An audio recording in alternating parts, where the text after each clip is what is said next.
Hello बच्चों, let's see this question and the question says a compound was found to contain 5.37% nitrogen. What is the minimum molecular weight of the compound? तो हमें दे रखा है एक किसी भी sample compound में 5.37% जो है नाइट्रोजन की है। अब हमें बताना है उस कंपाउंड का मिनिमम मॉलिक्यूलर वेट। तो सॉल्यूशन देखते हैं इसका। अब बिकॉज जो हमें नाइट्रोजन है वो परसेंटेज में दे रखी है, इसका सिंपल सा मतलब है कि 100 ग्राम सैंपल में 5.37 ग्राम जो है नाइट्रोजन है। तो इस बात को लिख लेते हैं, 100 gram of the sample contains 5.37 grams of nitrogen, 5.37 grams nitrogen. तो 1 ग्राम नाइट्रोजन के लिए कितना सैंपल चाहिए होगा?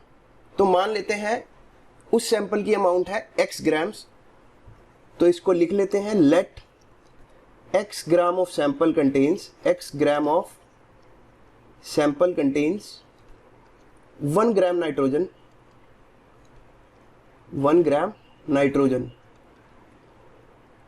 तो x की वैल्यू कैसे निकलेगी? x will be equal to, x is equal to 100 gram sample में तो है 5.37 ग्राम्स ऑफ नाइट्रोजन। तो 1 ग्राम नाइट्रोजन के लिए कितना सैंपल चाहिए होगा? तो x की वैल्यू हमारे पास इजीली यूनिटरी मेथड से आ गई।